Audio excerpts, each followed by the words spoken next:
9 जून को मोदी सरकार के 11 साल पूरे हो चुके हैं और इस वक्त उनके इस कार्यकाल की चर्चा हर जगह हो रही है। इन 11 सालों में मोदी सरकार की तरफ से कई बड़े बड़े फैसले लिए गए, देश की जनता के हित में कई योजनाएं लाई गई। स्वच्छ भारत से लेकर आयुष्मान भारत तक, उज्ज्वला से लेकर जन धन तक हर योजना का जनता लाभ उठा रही है। यही नहीं, इन 11 सालों में आतंकवाद और नक्सलवाद का खात्मा करने पर भी काम हुआ।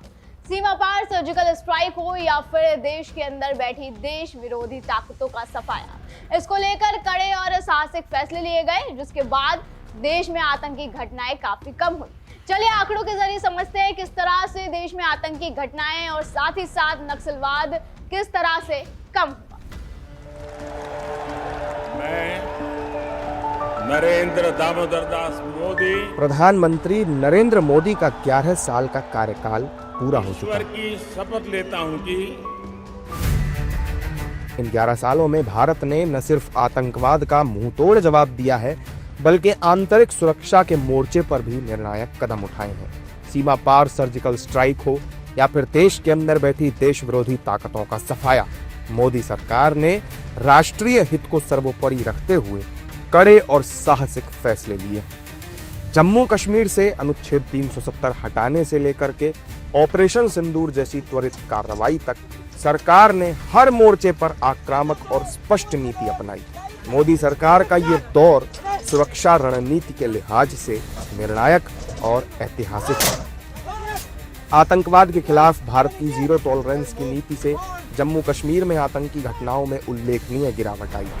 2018 में जहां 228 आतंकी घटनाएं हुई थीं, वहीं 2019 में यह घटकर 153 हो गई।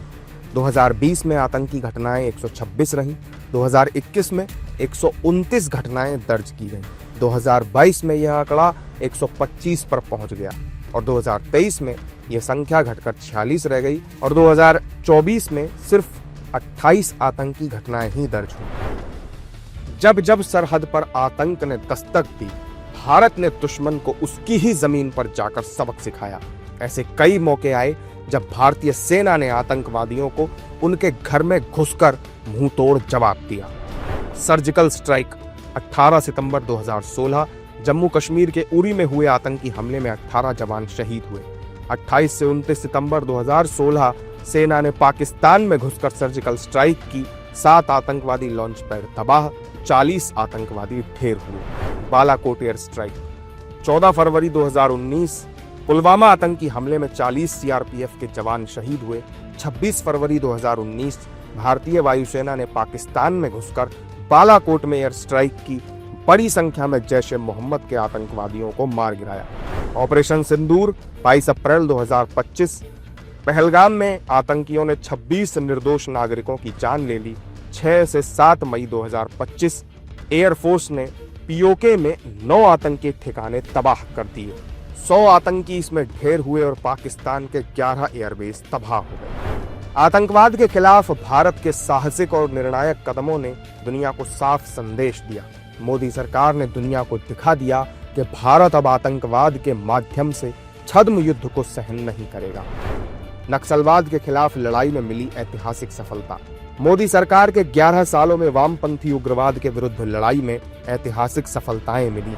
वर्ष 2010 में 126 नक्सल प्रभावित जिले थे, जो अप्रैल 2024 तक घटकर सिर्फ 38 रह गए।